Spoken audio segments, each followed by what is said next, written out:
करीत साथ संसार संगीता नाद सुखद तव हृदयाचा नाद सुखद तव हृदयाचा विठोबा मधुर हा दिलाचा विठोबा मधुर हा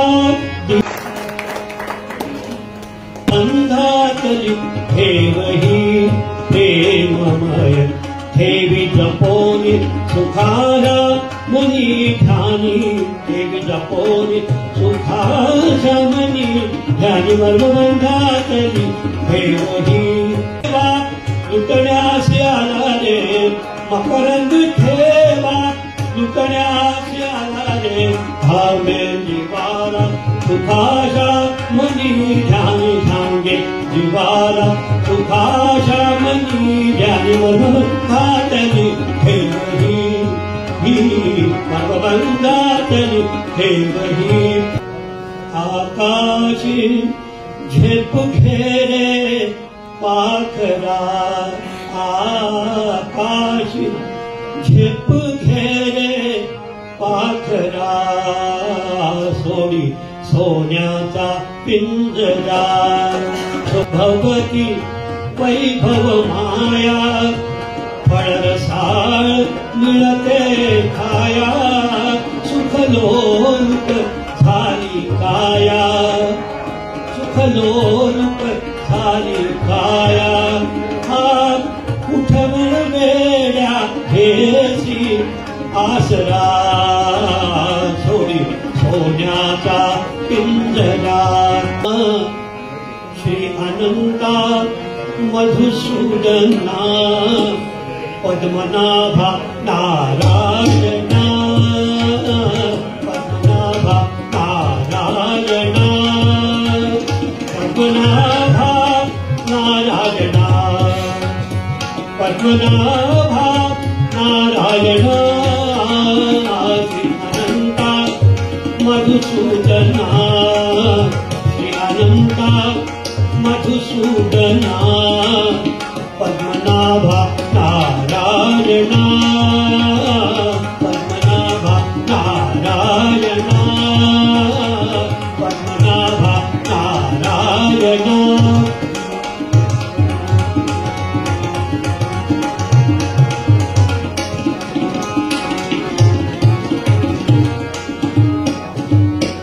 सकल देवादि देवा सकल देवादि देवा कृपाळुभात केशवा कृपाळुभात केशवा महानंदा महानुभावा महानंदा महानुभावा सदा शिवा सहज रूपा सदा शिवा सहज रूपा पद्मनाभा नारायणा पद्मनाभा नारायणा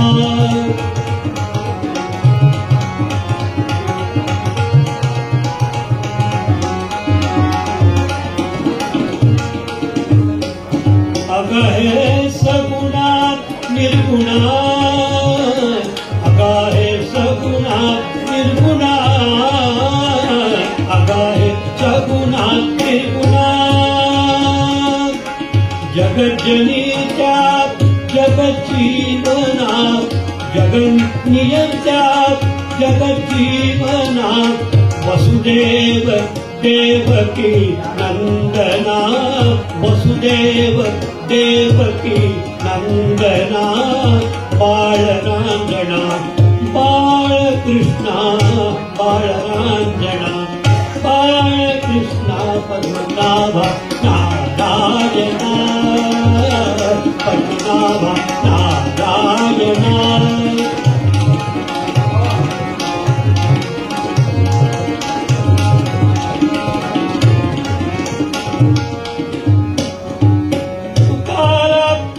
लोटांगणी मज ठाव त्या वाचरणी तुकारा लोटांगणी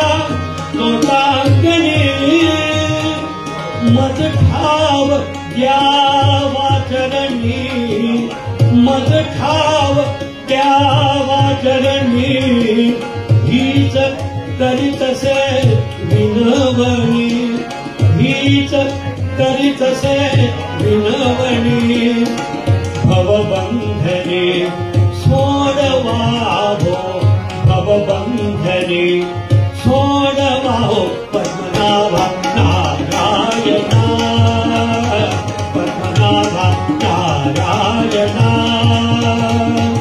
नारायणा हो नारायणा, नारायणा हो नारायणा, नारायणा हो नारायणा, नारायणा हो नारायणा, पद्मनाभा नारायणा, पद्मनाभा नारायणा, पद्मनाभा नारायणा, नारायणा नारायणा।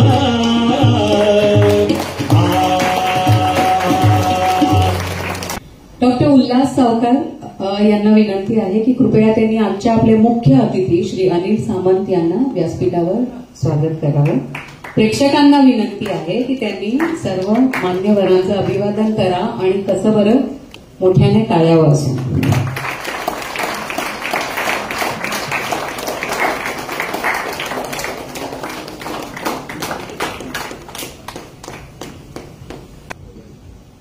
माचीर बशिल्ले आयचे मुखेल सोयरे प्राध्यापक अनिल सावंत, तसेच मानेस्त दोतोर अजय वैद्य आणि नवप्रभाचे संपादक माझे मित्र श्री परेश प्रभू,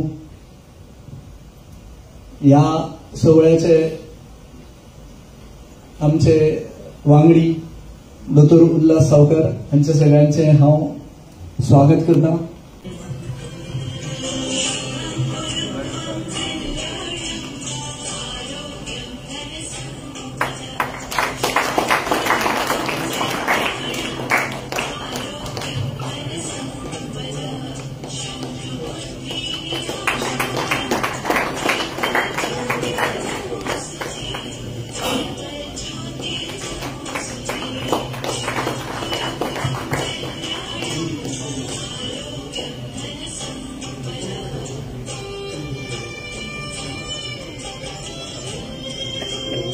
अकादमी श्री परेश प्रभु संपादक नवप्रभा, डॉक्टर अजय वैद्य ऑप्थेल्मिक सर्जन नामांकित नाट्यकर्मी, श्री शिवकुमार जोशी सम्राट पंडितचे अध्यक्ष व श्रोते हो,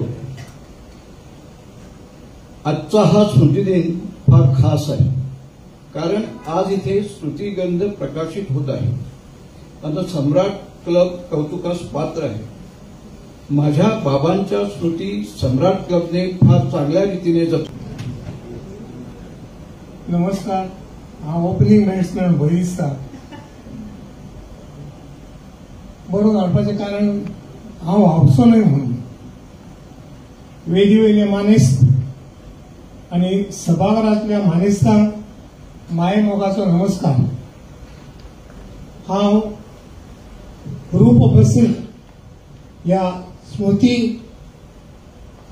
ग्रंथात उलोवचो ना, पण ह्या पुस्तकाबद्दल म्हजे विचार तुमच्या मुखार दवरतलो।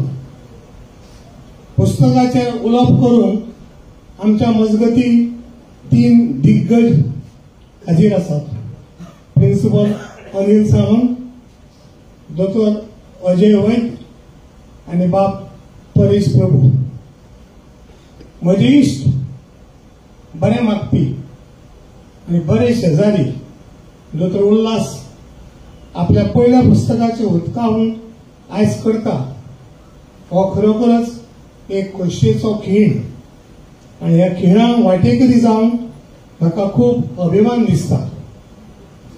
दोतोर म्हणटा ह्या पुस्तका खातीर म्हजें व्हडलेशें योगदान ना, वडिलांनी बरयल्लें लिखाण हांव भौसा मुखार दवरतां फुडले पिळगे खातीर. I salute his humility.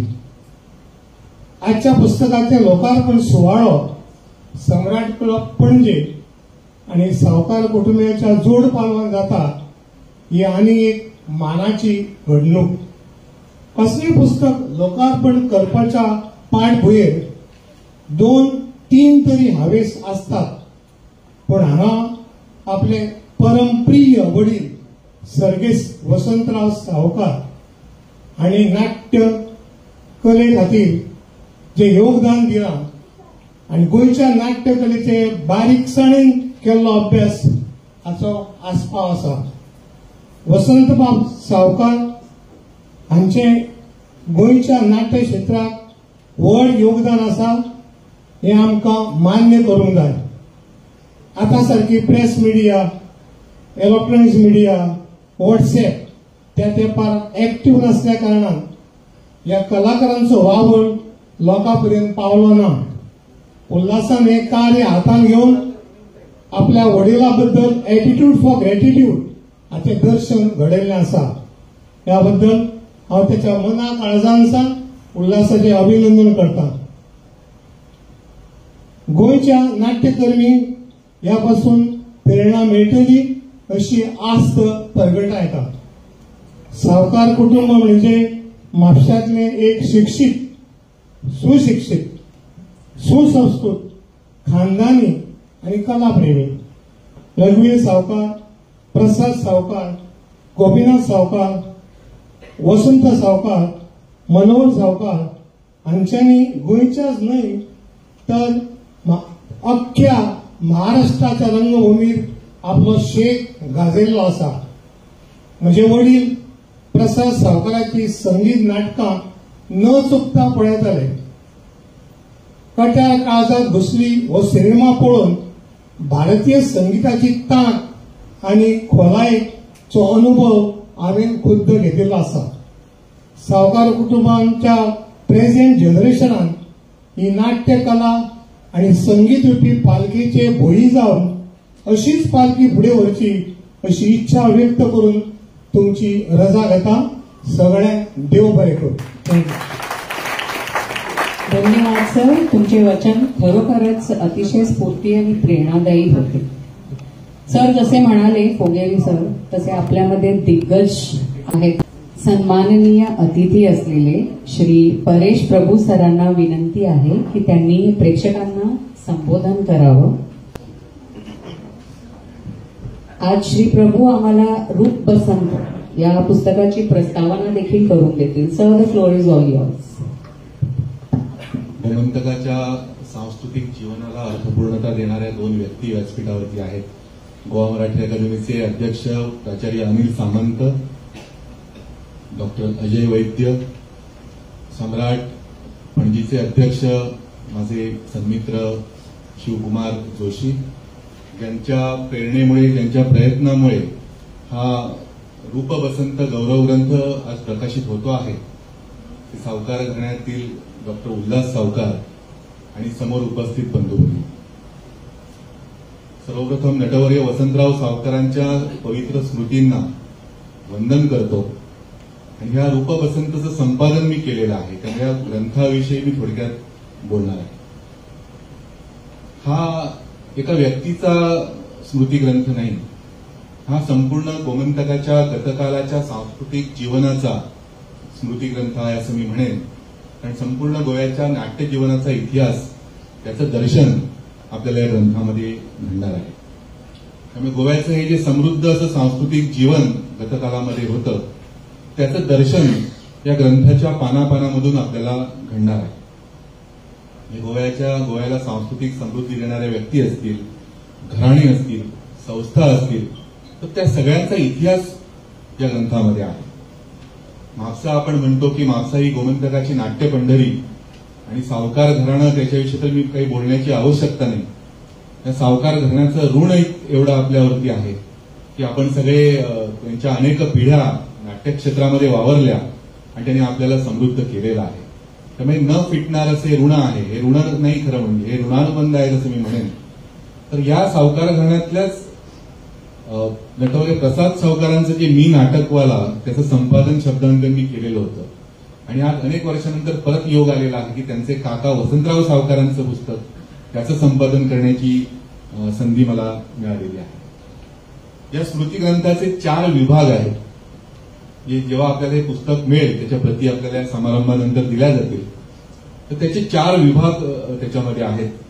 पहिल्यामध्ये नाट्य विचार आहे, दुसऱ्यामध्ये त्यांचं काव्य, म्हणजे आपल्याला माहिती असेल कदाचित म्हापशामध्ये जे विठ्ठल रखुमाईचं मंदिर आहे तर तिथले मला वाटतं आरती ही त्यांनी लिहिलेली आहे. तिथलं लक्ष्मीनारायणाचं मंदिर आहे म्हापशातलं, ते लक्ष्मीनारायणाचं अष्टक त्याचं स्तवन त्यांनी लिहिलेलं आहे, ते तिथे म्हटलं जातं मंदिरामध्ये.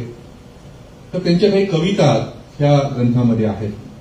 तिसरा विभाग हा चरित्राचा आहे. त्यांच्याविषयीचे चरित्रपर लेख मान्यवरांनी आणि कुटुंबियांनी त्यांच्याविषयी त्यांच्या चरित्राविषयी केलेलं लेखन त्याच्यामध्ये आहे. आणि चौथा विभाग जो आहे तो अवांतर असा आहे.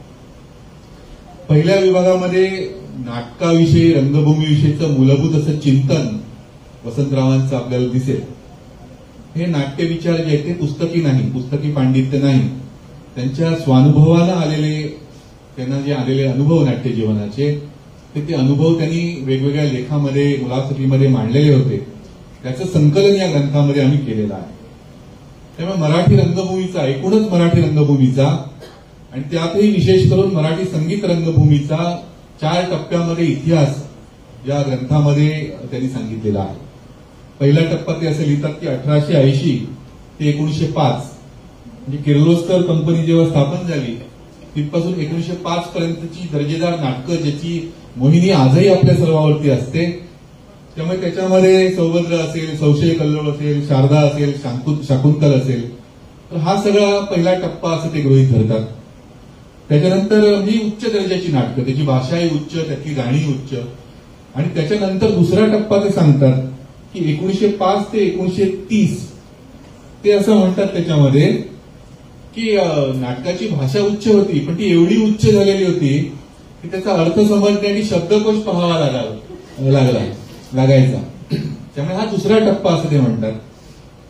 तिसरा टप्पा त्यांनी गृहीत धरलेला 1930 ते 1955. त्याच्यामध्ये नाटकांची भाषा थोडी बदलली, गद्य पद्य थोडं सुलभ झालं आणि तो बोलपटांच्या आगमनाचा काळ होता. म्हणजे रांगणेकर, मोग रांगणेकर आपल्या पेडण्याचे केरी गावचे, तर त्यांची नाट्य निकेतन आणि कुलवधू सारखं नाटक त्यांनी त्या काळामध्ये रंगभूमीवरती आणलं किंवा नाट्य मनवंतर सारखी संस्था त्या काळामध्ये आली. तर हा एक टप्पा रंगभूमीचा त्यांनी नमूद केलेला आहे. चौथा टप्पा 1955 नंतरचा म्हणजे त्यांच्या मृत्यूपर्यंतचा त्यांनी तो चौथा टप्पा ते सांगतात की त्याच्यामध्ये हलकी फुलकी नाटकं आली, नाटकं उदंड आली, पण दर्जेदार नाटकांची संख्या हाताच्या बोटावर मोजण्या एवढीच राहिली अशी खंत त्याच्यामध्ये त्यांनी व्यक्त केलेली आहे. तर अशा प्रकारे हा संपूर्ण रंगभूमीचा इतिहास त्यांनी त्याच्यात मांडलेला आहे. गोमंतकाच्या रंगभूमीचा इतिहासही त्याच्यात त्यांनी मांडलेला आहे. त्याचे टप्पे ते सांगतात की जागर, काला, दशावतार आणि नाटक असं टप्प्याटप्प्याने गोमंतकामध्ये नाटक कसं रुजलं ते त्यांनी त्याच्यामध्ये सांगितलेलं आहे. मग त्या काळातले कलाकार असतील, गायक असतील, नर्तकी असतील, तेव्हाच्या नाट्यसंस्था असतील, त्याचे मालक असतील, हा सगळा तपशील तुम्हाला या पुस्तकामध्ये वाचायला मिळेल. तत्कालीन गोमंतकीय कलाकारांची एक विस्तृत अशी नामावली त्याच्यामध्ये आहे. डॉक्टर सावकारांनी सुद्धा मला जेव्हा दाखवली मला आश्चर्य वाटलं की गोव्याच्या खेड्यापाड्यामधल्या नाट्य कलावंतांची संपूर्ण तपशीलवार माहिती, त्यांचं जे म्हापशामध्ये जे नाट्य संमेलन झालेलं होतं मोग रांगणेकरांच्या अध्यक्षतेखाली, त्याचे स्वागताध्यक्ष वसंतराव होते आणि त्या स्वागताध्यक्ष भाषणामध्ये हा संपूर्ण इतिहास गोव्याच्या रंगभूमीचा त्यांनी त्याच्यामध्ये मांडलेला आहे. मग त्यात काही उल्लेख महत्वाचे येतात की एक एक त्याच्यातला उल्लेख म्हणजे एका संशोधनाचं बीजारोपण त्याच्यामध्ये केलेलं आहे असं मला वाटतं. आद्य नाटककार म्हणून जिचा उल्लेख व्हायचा, मगाशी डॉक्टर वैद्यांशी मी बोलत होतो, तर सोनाबाई चिमाजी केरकरीण, तर त्यांचं छत्रपती संभाजी नावाचं नाटक, जे मराठी रंगभूमीमधलं म्हणजे आद्य नाटककार म्हणून त्यांचा उल्लेख व्हायचा, पण नंतर ते संशोधनांती काशीबाई फडकेंचं नाव आलं की त्याच्या आधी लिहिलेलं होतं त्यांनी नाटक. परंतु गोमंतकामधली आद्य नाटककार त्या मुंबईमध्ये होत्या. मिशन स्कूलमध्ये त्यांचं शिक्षण झालेलं होतं आणि वयाच्या 14व्या वर्षी त्यांनी हे नाटक लिहिलं, छत्रपती संभाजी. आणि संभाजीच्या जीवनावरचं हे नाटक म्हणजे त्या काळामध्ये मी थोडं म्हणजे कसं आहे की एक उल्लेख जो वसंतरावांच्या या पुस्तकामध्ये येतो तुम्हाला अधिक त्याच्याविषयी जाणून घेण्यासाठी प्रेरित करत असतो. त्यामुळे मलाही कुतूहल वाटतं की सोनाबाई चिमाजी केरकरी ह्या कोण असतील. थोडं मी त्याच्यावरती अधिक संशोधन केलं, वाचन केलं. माझ्या असं लक्षात आलं की आत्माराम मोरेश्वर पाठारे त्यांचं संभाजी नावाचं नाटक त्या काळामध्ये मुंबईमध्ये त्याचे प्रयोग होत होते आणि गाजलेलं होतं 1891 मध्ये. तर त्याच्यापासून प्रेरणा घेऊन वयाच्या 14व्या वर्षी या महिलेनं नाटक लिहिलं छत्रपती संभाजींच्या जीवनावरती, संगीत संभाजी. आणि त्याच्यामध्ये 126 गाणी आहेत आणि वयाच्या 14व्या वर्षी त्यांनी नाटक लिहिलेलं होतं असं तपशील मला सापडला. म्हणजे नाट्य या ग्रंथामधल्या असं एका वाक्यातून एका वेगळ्या संशोधनाची दिशा अभ्यासकांना मिळू शकते, हे या ग्रंथाचं वैशिष्ट्य आहे. त्यानंतर त्यांच्या मृत्यूपश्चात त्यांची अनेक पुस्तकं प्रकाशित झाली. बाळकृष्ण लक्ष्मण पाठक तर त्यांनी त्यांच्या मृत्यूनंतर या सोनाबाई केरकर्णींची पुस्तकं प्रकाशित केली. त्याच्यामध्ये संसार सुख, मीराबाईचे चरित्र, पद्यात्मक चरित्र, चांद बीबीचं चरित्र, राणी दुर्गावती अशी पुस्तकं. ही माहिती आपल्यासाठी नवी आहे आणि ही दिशा आपल्याला वसंतरावांच्या स्मृतिग्रंथामध्ये मिळेल. त्यानंतर हिराबाई पेडणेकर, इथे सिद्धी उपाध्ये आहेत, त्यांनी हिराबाईंची भूमिका महाराष्ट्रामध्ये गाजवलेली आहे. हिराबाई पेडणेकर ज्यांचं जयद्रथ विडंबन 1904 मध्ये आणि दामिनी 1912 मध्ये ही नाटकं त्या काळामध्ये जी आली, तर त्यांचं माहिती, त्यांच्याविषयीचा परिचय त्याच्यामध्ये आहे. असे अनेक दाखले आपल्याला या पुस्तकामध्ये मिळू शकतील. दुसरी महत्वाची माहिती याच्यामध्ये मिळते की त्या काळातल्या गोमंतकीय नाटक कंपन्या, म्हणजे दीनानाथ मंगेशकरांची बलवंत संगीत मंडळी आपल्याला माहिती आहे, आपल्या रघुवीर सावकारांची रंगबोधेच्छू नाट्य समाज आपल्याला माहिती आहे. मग त्या काळामध्ये कुठल्या नाट्यसंस्था गोमंतकामध्ये होत्या किंवा गोव्याबाहेर त्याचे प्रयोग होत होते, तर त्याचा तपशील याच्यामध्ये आहे. त्याच्यामध्ये विष्णुपंत बोरकर, सखाराम बर्वे, सखाराम कारी वळवईकर यांच्या नाटक कंपन्यांचा उल्लेख आहे. वसंतरावांची स्वतः नाट्य कला मंदिर नावाची संस्था 1947 मध्ये त्यांनी स्थापन केलेली होती, त्याचा तपशील तुम्हाला याच्यात मिळेल. गोपीनाथ सावकारांची नाट्य विहार 1952 मध्ये आणि नंतर त्यांची कला मंदिर 1955 मध्ये, त्याचा तपशील याच्यामध्ये आहे. अशी अनेक परीने माहिती आपल्याला गौरव ग्रंथामधून मिळेल, याचं वैशिष्ट्य आहे. नटमंडळींची विस्तृत यादी त्याच्यामध्ये दिलेली आहे. आपल्याला आश्चर्य वाटतं की किर्लोस्कर संगीत मंडळी जेव्हा स्थापन झाली तर साखळीचे रामभाऊ किंजवडेकर आणि मडगावचे भास्कर शेठ रायकर त्या नाटक कंपनीमध्ये होते, असा उल्लेख त्याच्यामध्ये आहे. म्हणजे हा माहितीचा खजिना आहे असं मला वाटतं. त्यामुळे आम्हाला वाटलं की हा ग्रंथ रूपाने हे सगळं आलं पाहिजे. हे सगळे लेख, हे मुलाखती, ही भाषणं, त्याच्यातनं हे ग्रंथ प्रसिद्ध केलेला आहे. केना बर्वे यांनी घेतलेली वसंतरावांची एक विस्तृत महत्वपूर्ण मुलाखत या ग्रंथामध्ये आहे. म्हापशातल्या 49व्या नाट्य संमेलनाचं त्यांचं स्वागताध्यक्ष भाषण त्याच्यामध्ये आहे. आणि कंपनीचे नट, म्हणजे कंपनीच्या नोकरीमध्ये असलेले नट, तिथपासून ते नाईट पद्धत जी सुरू झाली नाटक कंपन्यामध्ये, तिथपर्यंत रंगभूमीचं स्थित्यंतर, त्याचा इतिहास, त्याचे परिणाम, दुष्परिणाम या पुस्तकामध्ये आपल्याला वाचायला मिळते. त्यांची अनेक निरीक्षणं अत्यंत महत्वाची आहेत. आपण सगळे नाट्य रसिक आहात म्हणून फक्त मी उल्लेख करतो की ते असं लिहितात की संगीत नाटकं म्हणजे संगीताच्या मैफलीत झडत असत आणि कंपनीत उत्कृष्ट गायक नट जर नसेल त्या काळामध्ये तर उत्पन्न होत नसेल, अशी खंत त्यांनी त्या काळामध्ये व्यक्त केली. अशी ही सगळी रंगभूमीची स्थित्यंतरं आपल्याला वाचायला मिळतील. त्यामुळे नंतर नाईट पद्धत आली, नोकरी आणि नाटक, त्याच्यामध्ये 2 घोड्यावर पाय ठेवणारे नट, त्याच्यामुळे रंगभूमीचं कसं नुकसान झालं त्याविषयी त्यांनी परखडपणे लिहिलेलं आहे. अशा अनेक गोष्टी. त्यांची वसंतरावांची नाट्यदृष्टी याच्यामध्ये दिसते. त्यांचे विचार जे आहेत ना, कोण रंगभूमीवरती जे काम करणारे नट आहेत तर त्यांच्यासाठी मार्गदर्शक अशा तऱ्हेची जीवनदृष्टी, नाट्य विचार वसंतरावांनी या ग्रंथामध्ये व्यक्त केलेला आहे. ते असं लिहितात की नट आणि नाट्य हे एकजीव झालं पाहिजे. मी चेहऱ्याला एकदा रंग चढला की प्रेक्षक नटाला नाटकापासून दूर जाऊ देत नाहीत, असं त्यांनी त्याच्यामध्ये स्वानुभवावरून लिहिलेलं आहे. कलेविषयी जर आदर, प्रेम, निष्ठा नसेल तर नाटकाचा नाद सोडा, असा त्यांचा सल्ला नाट्य कलावंतांना आहे. आणि नाटक हा फावल्या वेळेतला छंद नाही, तर नाट्यकलेची बेईमानी करू नका, असा संदेश त्यांनी दिलेला आहे. असे परखड विचार त्या ग्रंथामध्ये आहेत. आणि हे सगळं विनम्र भावाने केलेलं कथन आहे. त्याच्यामध्ये कुठेही त्याची विनयशीलता आणि विद्यार्थी वृत्ती आपल्याला थक्क करून सोडते. त्याच्यामध्ये एक उल्लेख आहे, 1966 साली वयाच्या 60व्या वर्षी के नारायण काळेंच्या जे नाट्य शिबिर झालेलं होतं, तर त्याच्यामध्ये वसंतराव सहभागी झालेले होते. ते लक्षात घ्या की जे वसंतराव 1924 मध्ये वयाच्या 28व्या वर्षी ज्यांनी चेहऱ्याला रंग लावला आणि शीलधर आणि वैशाख शेठच्या भूमिका त्या काळात त्यांनी केल्या, किंवा 1926 मध्ये रंगबोधेची नाट्य समाजमध्ये संगीत रंगभूमीवरती ज्यांनी पदार्पण केलं, असे वसंतराव, अनुभवी वसंतराव वयाच्या 60व्या वर्षी नाट्य शिबिरामध्ये सहभागी होतात आणि के नारायण काळेंच्या मार्गदर्शनाची टिपणं काढतात. त्यांच्या हस्ताक्षरामध्ये टिपणं या ग्रंथामध्ये आम्ही घेतलेले. किती विद्यार्थी वृत्ती असू शकते एखाद्या व्यक्तीपाशी, किती विनयशीलता असू शकते, त्याचं दर्शन आपल्याला त्याच्यात घडेल. वसंतरावने आत्मचरित्र लिहिलं नाही. त्यांना एकदा विचारलं गेलं की तुम्ही आत्मचरित्र का नाही लिहित, तर त्यांचं उत्तर असं आहे की आत्मचरित्रामध्ये बऱ्या वाईट सगळ्या गोष्टी लिहाव्या लागतात आणि चुकून आपल्याकडून काही वाईट लिहिलं गेलं तर, त्यामुळे त्यांनी आत्मचरित्र लिहिलेलं नव्हतं. मग ती उणीव मला वाटतं या स्मृती ग्रंथातून भरून येईल असं मला वाटतं. कुठलीही कला ही बोलापेक्षा कृतीनेच दाखवायची असते, असा त्यांचा सिद्धांत होता. ते म्हणतात की जे काम माझ्याकडे यायचं ते माझ्या कुवतीप्रमाणे मी करायचं, त्यातल्या बारीक सारीक खुब्यांचं वर्णन काही मी करणार नाही. जे काम माझ्याकडे आलं ते मी इमाने इतबारे केलं, असे विचार त्यांनी मांडलेले आहेत. दुसरं वैशिष्ट्य या पुस्तकाचं असं आहे की मगाशी ज्याचा मी उल्लेख केला, नाट्यविचार हा एक भाग झाला. काव्य, अत्यंत दर्जेदार अशी कविता वसंतरावांनी लिहिलेली आहे. अनेकांना कदाचित माहिती नसेल. आपल्याला नीरावर नंदा सारखे चित्रपट किंवा त्यांची वेगवेगळी नाटकं, संशय कल्लोळ मधले फाल्गुनराव या सगळ्या भूमिका आठवत असतील, परंतु एक कवी म्हणून सुद्धा वसंतराव तितकेच मोठे आहेत हे मी निश्चितपणे या ठिकाणी नमूद करू इच्छितो. त्याच्यामध्ये आध्यात्मिकता जशी आहे तशी जीवन सन्मुखता देखील आहे. त्याच्यामध्ये भक्तिरस आहे. लक्ष्मीनारायणाचं स्तवनाष्टक त्यांनी लिहिलेलं होतं.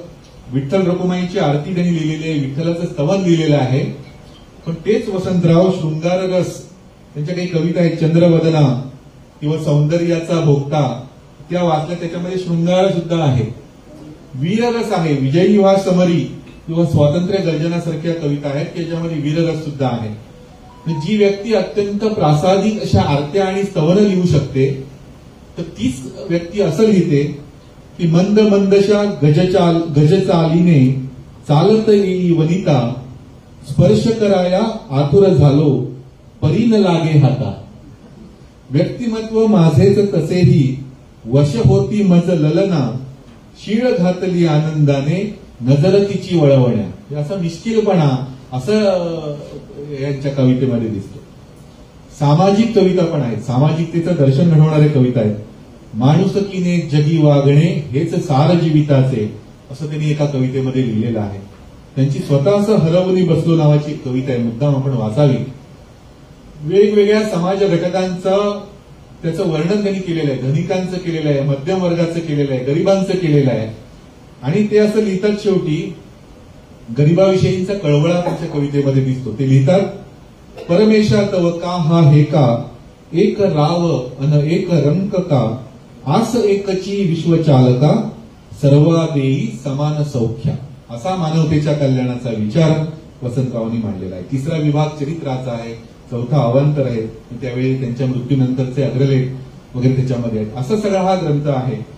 त्यामुळे गतकालामधल्या एका निष्ठावंत सच्च्या रंगकर्मीच्या हा स्मृतिग्रंथ संपादित करण्याची संधी आपण मला दिली, त्याबद्दल डॉक्टर सावकार आपले मी मनःपूर्वक आभार मानतो.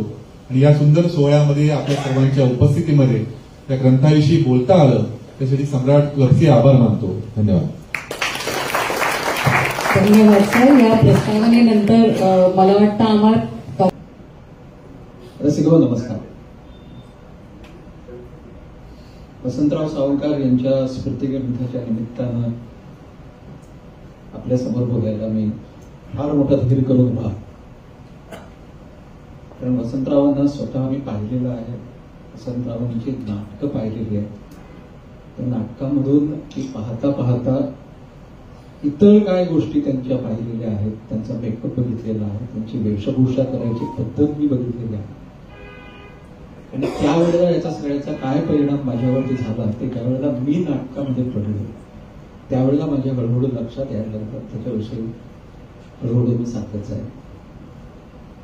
नाटक म्हणजे काय नेमकं असावं त्याचा एक उत्तम श्लोक आहे. देवानाम इदम आमनंती मुनयः क्रांतम क्रतुम चाक्षुषम रुद्रेण इदम उमाकृत व्यतिकरे स्वांगे विभक्तम द्विभाग त्रैलोक्योद्भव अत्र लोकचरितम नानारसम दृश्यते नाटकम भिन्न रुचेर जनस्य एकोपी समाराधनम. असा तो श्लोक आहे. त्याचा मी अर्थ सांगतो. देवानामिदम आमनंती मुनयः क्रांतम क्रतुम चाक्षुषम, म्हणजे देवानी एकदा मुनींना आमंत्रित केलं की आम्हाला डोळ्यांनी करायचा यज्ञ करायचा. त्यामुळे नाटक हा मुळात डोळ्यांनी करायचा यज्ञ आहे.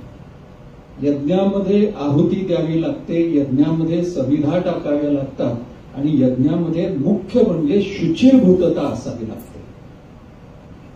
त्यामुळे देवानाम इदम आमनंती मुनयः क्रांतम क्रतुम चाक्षुषम रुद्रेण इदम उमाकृत व्यतिकरे स्वांगे विभक्तम द्विधा. नाटकामध्ये कॉन्फ्लिक्ट असावी लागते. ती घटनामध्ये असेल, ती पात्रामधली असेल, द्वंद्व असावं लागतं. तर ते द्वंद्व दाखवण्यासाठी शंकरानं स्वतःला विभाजित केलं आणि एका बाजूनं रुद्र आणि एका बाजूनं उमा असं ते द्वंद्व दाखवलं. रुद्रेण इदम उमाकृत व्यतिकरे स्वांगे विभक्तम द्विधा त्रैलोक्योद्भव अत्र लोकचरित्रम नानारसम दृश्यते. त्रैलोक्यामध्ये जे विविध लोक आहेत, लोकजाती आहेत, लोकसंस्कृती आहेत, त्याच्यामध्येच उत्पन्न झालेले नाना रस याच्यामध्ये असावे. आणि मग नाटक कसं असावं, अनेक लोक बघतील पण त्याचा सगळ्यावरती एकच परिणाम होईल. नाटकम भिन्न रुचेर जनस्य, वेगळ्या वेगळ्या चवीचे, वेगळ्या वेगळ्या पद्धतीचे, वेगळं वेगळं मनात घेऊन आलेले भिन्न रुचेर जनस्य एकोपी समाराधनम. पण सगळ्यावरती त्या नाटकाचा एकच प्रयत्न झाला पाहिजे असं नाटक. आणि वसंतराव सावकार असं नाटक करत होते. हे अतिशय महत्वाचं. नाटक करताना वसंतराव तो यज्ञ आहे म्हणून शुचिर्भूत असायचे. आजकाल रंगभूमीवर जे चाललेलं आहे ते वसंतरावांना कधी आवडलं नाही, खपलं नाही, त्यांनी स्वतः कधी केलं नाही. हा वसंतरावांच्याकडनं त्या काळात शिकण्यासारखा खूप. मित्र, वसंतराव त्या काळामध्ये काय काय वाचत होते आणि त्यांचा किती अभ्यास होता हे परेश प्रभूंनी आपल्याला सांगितलेलं आहे. की सोनाबाई केरकर्णीचा उल्लेख त्यांच्या 1968 मधल्या स्वागताध्यक्षाच्या भाषणामध्ये वसंतरावांनी करावा, म्हणजे सोनाबाई केरकर्णीबद्दल त्यांनी त्या काळामध्ये वाचून माहिती करून घेतली असावी. सोनाबाई केरकर्णी ही गोव्यामधली पेडणे गावची, त्याच्याबद्दल परेश बोललेला आहे, त्याच्यामुळे मी आणखीन काही नाही सांगणार. हिराबाई पेडणेकर ही पहिली सामाजिक नाटककार, स्त्री नाटककार. काशीबाई फडके त्यांचं संत दामाजी हे नाटक त्या पहिल्या पौराणिक स्त्री नाटक लिहिणाऱ्या नाटककार. आणि सोनाबाई केरकर्णी ही पहिली ऐतिहासिक स्त्री नाटककार. असं ते विभाजन आहे. पण हिचा उल्लेख मला वाटलं होतं की मी संशोधन केलं त्यावेळी मलाच पहिल्यांदा कळला म्हणून. पण त्यांचं ज्यावेळी मी संमेलनाध्यक्षांचं भाषण ऐकलं त्यावेळेला त्यांनी सोनाबाईचा उल्लेख केला होता. त्यामुळे त्या काळामध्ये वसंतरावांचा नाट्य संदर्भाचा अभ्यास किती गाढा होता, किती त्यांनी वाचन केलेलं होतं याची थोडीशी कल्पना मला आली. तो काळ वसंतराव ज्या काळात नाटकं करत होते तो काळ गोव्यामधल्या अनुकरणात्मक रंगभूमीचा होता. महाराष्ट्रामध्ये जाऊन काही लोक नाटकं बघून इथे येत होते आणि त्यांची जशीच्या तशी हुबेहूब नक्कल करत तीच नाटकं गोव्यातल्या उत्सवी रंगभूमीवरती होत होती. उत्सवी रंगभूमीवरचा मी प्रचंड अभ्यास केलेला. त्यावेळची ती अनुकरणात्मक रंगभूमी होती आणि कॉपी टू कॉपी आणि माशी टू माशी इथपर्यंत त्याचं अनुकरण होत होतं. कॉपी टू कॉपी माशी टू माशी आपल्याला माहित आहे ना. 2 मुलं परीक्षेसाठी बसलेली होती आणि मागचा मुलगा समोरच्याचा पेपर कॉपी करत होता उत्तर. तर त्याच्या उत्तराच्या पेपरवर माशी येऊन बसली आणि माशीचं चित्र आपल्या पेपरवरती काढलं होतं. त्यामुळे त्याला कॉपी टू कॉपी माशी टू माशी म्हणतात.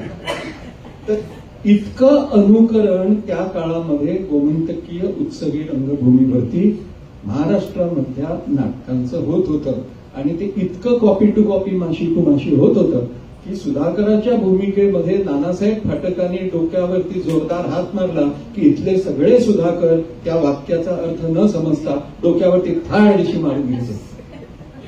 नानासाहेब फाटक का मारतात, त्याच्या आधीचा वाक्याचं उच्चारण कसं करतात याचा कोणीही विचार करत नव्हता.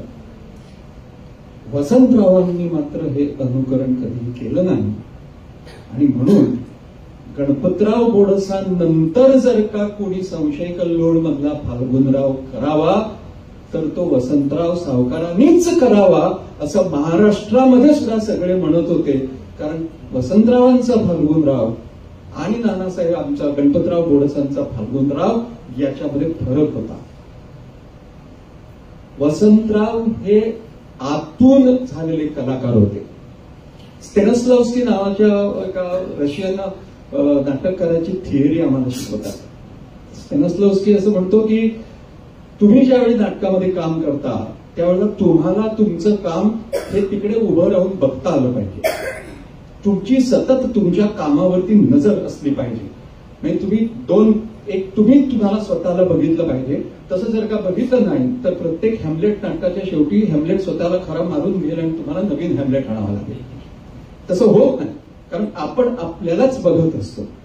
याच्या नेमका उलटा प्रवाह मास्टर दत्ताराम बापूंच्या गौरव ग्रंथ ज्यावेळी मी तयार केला आणि त्यांच्याबद्दलची भाषणं त्यांच्याबद्दल मित्रांनी दिग्दर्शकांना त्यांच्याबद्दल विचारलं त्यावेळेला याच्या नेमकी उलट थिअरी दत्ताराम बापूंनी सांगितली होती. दत्ताराम बापूंना विचारलं होतं की तुम्ही वेगळ्या वेगळ्या भूमिका करता, एकाच वेळी 3 प्रयोग करता, रायगडमधला शिवाजी करता, दुपारी भीष्म करता, संध्याकाळी मग शारदामधला करता, हे कसं काय करता? तर ते म्हणाले मला ते काही समजत नाही. मला नाटकाची प्रत दिल्यानंतर माझी भूमिका मी वाचतो आणि ती माझ्या कुडीत घालतो. मग कूड जे काय करेल ते. त्यामुळे एकीकडे स्वतःची भूमिका त्रयस्थपणे तिथून बघणं आणि दुसरीकडे भूमिकाच माझ्या कुडीत घालणं आणि मग कूड काय करेल ते म्हणणं ही दत्ताराम बापूंची पद्धत होती आणि मला वाटतं वसंतरावांची हीच पद्धत होती. वसंतराव त्या भूमिकेशी इतके एकरूप होऊन जायचे, इतके एकतान होऊन जायचे की त्यांना सभोवतालचं काहीही दिसायचं नाही. त्यांचं लक्ष हे फक्त त्या भूमिकेवरती त्या दिवसापुरतं त्या वेळेपुरतं मर्यादित स्वरूपात असायचं. विंगच्या बाहेर गेला आणि तो जर का नटच राहिला तर ते त्याचं मोठेपण नाही, तो त्याचा पराभव आहे. तुम्ही आत येताना तो झाला पाहिजे आणि बाहेर गेल्यानंतर त्याच्या बाहेर तुम्हाला निघता आलं पाहिजे. हे जे करू शकतो तो खरा नट. थोडे आतमध्ये जाऊन सुद्धा इथून रडत जातात आणि आतमध्ये असे होतात. हे चुकीचं आहे. नाही मी त्याच मूडमध्ये असतो असं मोठेपणा सांगतो. तुम्हाला परकाया प्रवेश करता आला पाहिजे. तुम्ही आतमध्ये वेगळे आणि बाहेर वेगळे असले पाहिजे. वसंतराव विंगेमध्ये उभे येऊन राहिले प्रवेश घेण्याकरता की वसंतराव भूमिकेमध्ये शिरत असत. बाहेर आले की ते तरा तरा तरा तरा तरा तरा मेकअप रूमकडे जाताना मी बघितले. वसंतरावांची अनेक नाटकं लहान मुलगा म्हणून मला बघायचं भाग्य पणजीच्या चैत्रपौर्णिमेकर समाजाच्या नाटकामुळे मला मिळालं. चैत्रपौर्णिमेकर समाजाची नाटकं दरवर्षी व्हायची. तिथे 2 देवळाबाहेर, आता नवीन देऊळ आहे महालक्ष्मीचं, जुन्या देवळाच्या बाहेर 2 मोठ्या तुळशी होत्या. अनिल मोठे देवस्थाने आहेत, त्यांनी कामं केलेली आहेत त्या रंगमंचावरती, त्यांना आठवत असेल. त्या 2 तुळशींच्या समोर केणींनी दिलेले पूर्ण आकाराचे माणसाच्या 6 फुटी मोठे 2 आरसे लावलेले असायचे. त्या आरशांच्याकडे आधी पेट्रोमॅक्स असायचे, नंतर तिथे इलेक्ट्रिकचे बल्ब लावायचे आणि तिथे वसंतराव मेकअप करताना मी बघितलेलं आहे. माझ्या डोळ्यासमोर होतो. वसंतरावांचा सुधाकर मी बघितलेला आहे. वसंतरावांचा शारदेमधला श्रीमंत मी बघितलेला आहे. आणि वसंतरावांचा फाल्गुनराव बघण्याचे भाग्य मला चैत्र पौर्णिमेच्या निमित्तानंच मिळालेलं आहे. वसंतराव स्वतःचा मेकअप स्वतः करत असत. त्यावेळेला सोनू नाटेकर, दादा दिवकरांचे वडील दिवकर हे मेकअपसाठी येत असत. पण वसंतराव स्वतःचा मेकअप स्वतः करत असत. ते आलवण कालवायचं, त्याच्यामध्ये गुलाबी रंग आपल्याला शोभेल असा मिसळायचा, तो सगळा चेहऱ्यावरती लावायचा, हाताने लावायचा. कारण काही वेळेला जर का तुम्ही तुकडे कपडे घातले तर इथे गुलाबी दिसतं आणि इथे काळं दिसतं. ते दिसू नये म्हणून तो रंग हाताने लावायचे. आणि मग वेशभूषा करताना हे सगळं झाल्यानंतर ज्या वेळेला केस चिकटवायचे असतात, मिशीचे असेल, दाढीचे असतील, त्याच्या आधी स्पिरिट गम लावतात. स्पिरिट गम लावल्यानंतर इथे चुरचुरतं सगळं आणि त्याच्यावर मध्ये केस चिकटवायचे असतात. तर ते मेकअप मॅन असतो, तो करत असतो. वसंतराव स्वतः त्या स्पिरिट गमची दांडी हातात घेऊन आपल्याला जिथे केस लावायचे असतील तिथे ठेवून ते कात्रीमध्ये घेऊन तो असं तो दुमडलेलं असतं केस सगळे, ते व्यवस्थित आपल्याला जशी मिशी लावायची आहे तशी लावून ते स्वतः सगळं करत असत. आणि मला सांगतो, माझ्यासारख्याला ती एक पर्वणी वाटायची. म्हणजे वसंतरावांचं काम असल्यानंतर मेकअप बघण्यासाठी म्हणून मी त्यावेळेला 1.5 तास आधी जाऊन बसायचो. त्यावेळेला मराठी शाळेत शिकत होतो, मुष्टिबंधाला. पण लवकर अभ्यास करायचा 5:30ला शाळा सुटल्यानंतर आणि चैत्र पौर्णिमेच्या नाटकाला वसंतरावांचा मेकअप बघण्यासाठी जायचो. इथे शेजारी मुष्टिबंधाच्या शेजारी पिवळं एक घर होतं. त्या घरामध्ये तालमी चालायच्या. देवमाणूस नाटकामध्ये त्यावेळेच्या पुष्पा तेलंग यांची तालीम घेताना मी वसंतरावांना 1 महिना बघितलेला. मराठी शब्दांचा स्पष्टोच्चार कसा असावा हे मी नंतर मधुकर तोरडमलांच्याकडनं शिकलो. पण त्याचं सुरुवातीचं बीज मला वाटतं वसंतरावांच्या मराठीच्या तालमीमध्ये माझ्या अंगामध्ये गेलेलं असावं.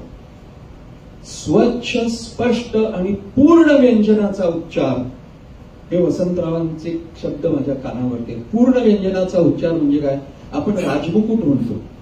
राजमुकुट म्हणजे अर्ध ज आणि त्याला म, तो राजमुकुट. राजमुकुट नाही, राजमुकुट हा पूर्ण उच्चार. असे अनेक शब्द आहेत जे आपण अर्ध्या उच्चाराने उच्चारतो. गोव्यामध्ये तर बहीण हा अगदी हमखासपणे 50% बहीण म्हणून उच्चारला जातो. खिडकीला खिडकी म्हणतात. पण हे आपल्या नकळत होतं. आपल्या श्वासाबरोबर कठोर व्यंजन आधी बाहेर होतं. हरे असं होतं ते. अरे म्हणायच्या ऐवजी तो हरे हरे होत. अगं काय केलंस तू, अगं काय केलंस तू असं. आणि अर्थाचा अनर्थ होतो. त्याला काहीही वाटत नाही, पण तो श्वास बाहेर जाताना अगच भलतच काय. वसंतरावांनी हे कधी करू दिलं नाही.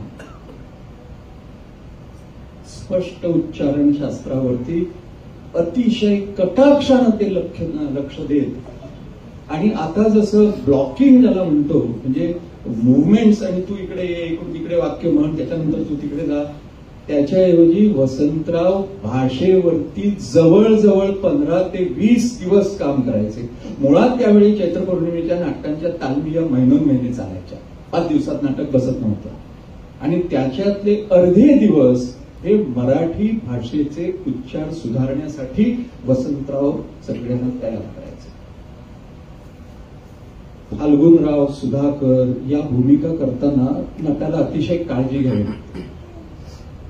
सुधाकर वेगळा, पण फाल्गुनराव, श्रीमंत शारदामधला, भुजंगनाथ कारण या भूमिका मुळात विनोदी लेखकानंच लिहिलेल्या आहेत. त्यांना वेगळे अंगविक्षेप करून प्रेक्षकांना हसायला लावण्याची गरज नाही. कुठल्याही नटानं फक्त ते स्वच्छ स्पष्ट शब्द ती जर का संवाद म्हटले तर आपसूक प्रेक्षक त्याला दाद देतात. पण आज सुद्धा व्यावसायिक रंगभूमीवरचे काही कलाकार मुद्दाम या भूमिकामध्ये अंगविक्षेप करून प्रेक्षकांना हसायला भाग पाडतात. वसंतरावांनी फाल्गुनरावाच्या भूमिकेमध्ये, श्रीमंताच्या भूमिकेमध्ये हे कधीही घेतलं नाही. शारदा नाटकामध्ये तर एक सीन आहे की ज्याच्यामध्ये त्याची कवळी पडते म्हाताऱ्याची, त्याला बघायचं असतं आता, आणि त्यामुळे सगळा सजतो तो आणि मग ते गाणं म्हणतो, त्याच्यात एक कवळी पडते असं आहे. ती कवळी काही वसंतरावांची खरी पडत नव्हती, पण त्यावेळेला तो जो अभिनय करायचे यांचे खरेच दात खाली पडलेले आहेत ते त्यांनी असे असे गडबडून धरलेले आहेत आणि मग ते काटात आतमध्ये तोंडात घातलेले आहेत आणि मग ते नीट झालेले आहेत. त्यामुळे ते असं दात दाखवायचे, बोलता बोलता ते पडल्यानंतर असं म्हणायचे पुढची वाक्य आणि पुन्हा ती कवळी घातल्यानंतर नीट बोलायचं. आणि हे कित्येक वर्ष ती भूमिका करत असताना दर वेळेला न चुकता तसंच करायचं. आज अनेक प्रयोग केल्यानंतर चांगल्या चांगल्या नटांच्या भूमिका या तांत्रिक व्हायला लागतात. वसंतरावांची भूमिका कधीही तांत्रिक झाली नाही. दरवेळेला वसंतरावांची भूमिका ही जिवंत राहिली. आपण आज नवीन, कारण नाटकाचा सुद्धा प्रत्येकाला प्रयोग म्हणतात, त्या दिवशीचा तो प्रयोग असतो, एक्सपेरिमेंट असतो. काल केलेलं आज घडेलच असं नाही. ते घडावं चांगलं अशी नटांची पण इच्छा असते, कलाकारांची पण इच्छा असते, पण खात्री देता येत नाही, काहीही होऊ शकतं. आतमध्ये शिरल्यानंतर सगळं जिथे तिथे टापटीप आहे ना, याच्यानंतर आपल्या भूमिकेचे कपडे सगळे नीट व्यवस्थित ठेवलेले आहेत ना, हे स्वतः जाऊन वसंतराव सगळं बघायचे. कुणावरही ते कधी अवलंबून राहिलेले नाही. मित्र, असा सच्चा कलाकार,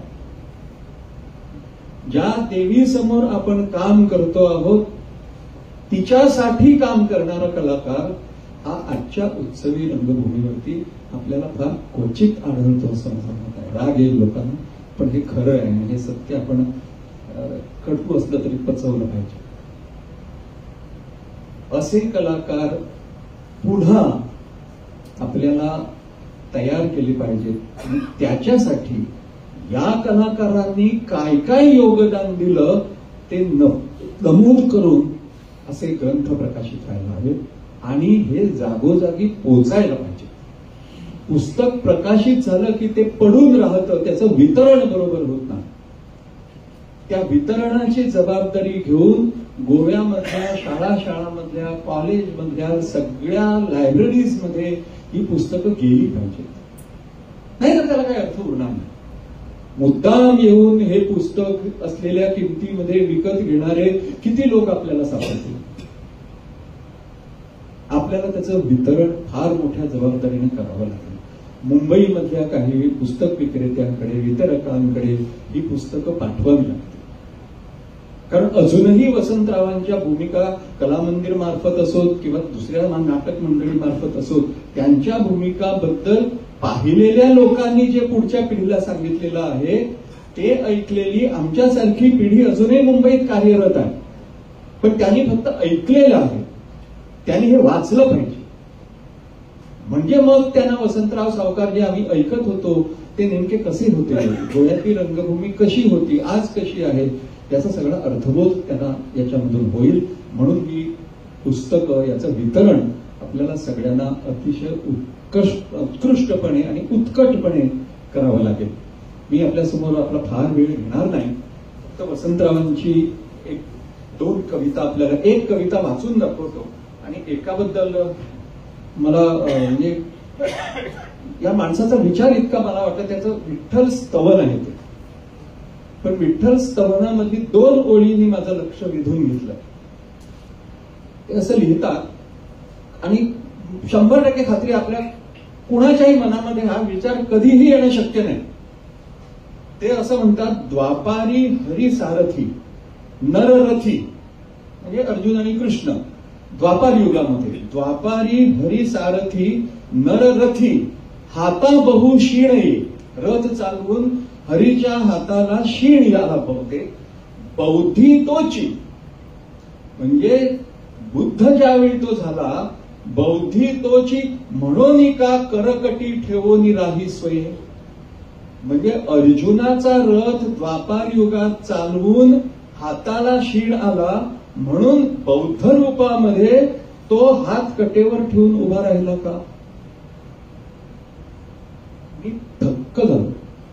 आपण दशावतार म्हणतो पण हरीच्या हाताला शीण येऊन म्हणून तो कर ठेवून कटी बुद्ध रूपामध्ये उभा राहिला का?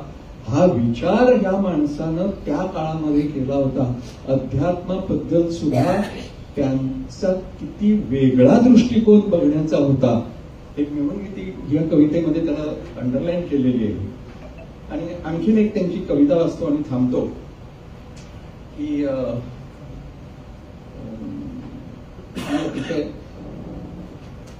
मी म्हणजे वेगळे वसंतराव आहेत, अगदी वेगळे.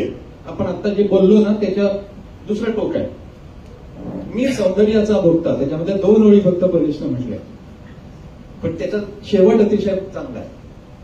सौंदर्याचा मीच उपासक, सौंदर्याचा शास्ता, हसाल कितीतरी ऐकुनी माझी सौंदर्याची गाथा, गोजिरवाणे सुंदर बालक सुंदर माझी कांता, गोजिरवाणे सुंदर बालक सुंदर माझी कांता, घरटे माझे सुंदर आहे सुंदर बगीचा भवता, इतुके असता नयनी माझ्या सदैव चंचलता, इतके असूनी नयनी माझ्या सदैव चंचलता, टिपण्या आतुर बाह्य सृष्टीची भावे सुंदरता, याच माझी या चंचलतेने लंपट अति मी बनलो, याच माझी या चंचलतेने लंपट अति मी बनलो, मनी वसे ते स्वप्नी दिसले पुरता सपाट झालो, एका सुंदर प्रभात काळी स्वप्नी सुंदरी आली, एका सुंदर प्रभात काळी स्वप्नी सुंदरी आली, मला वाटले स्वर्गा तुम्ही ही परीच अवतरली,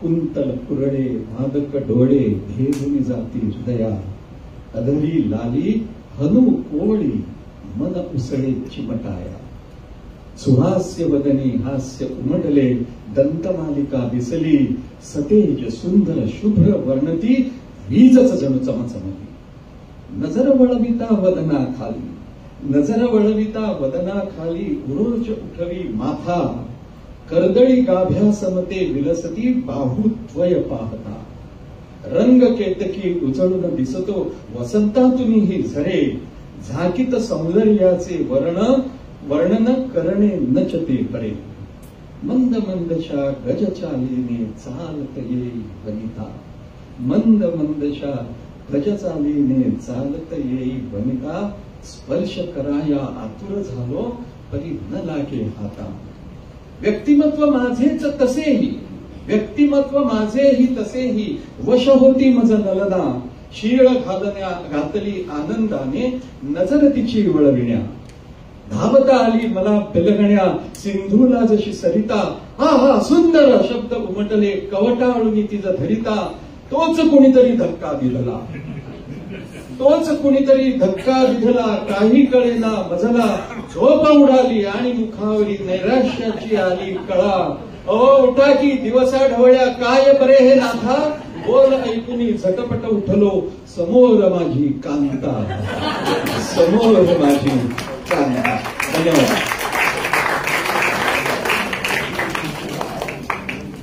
काय बरं म्हणावं माझ्या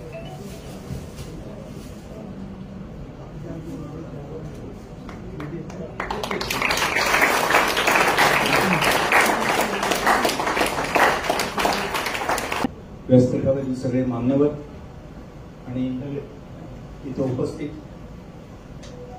सगळे नाट्यप्रेमी रसिक, इथून बोलतो कारण अजय वैद्यांची उंची बरीच असल्यामुळे ते दिसू शकत होते. मला चिंता वाटली की माझी उंची एवढी आहे की कदाचित माझी मान दिसेल की नाही. आणि मान दिसली नाही तर आपला अपमान होऊ नये.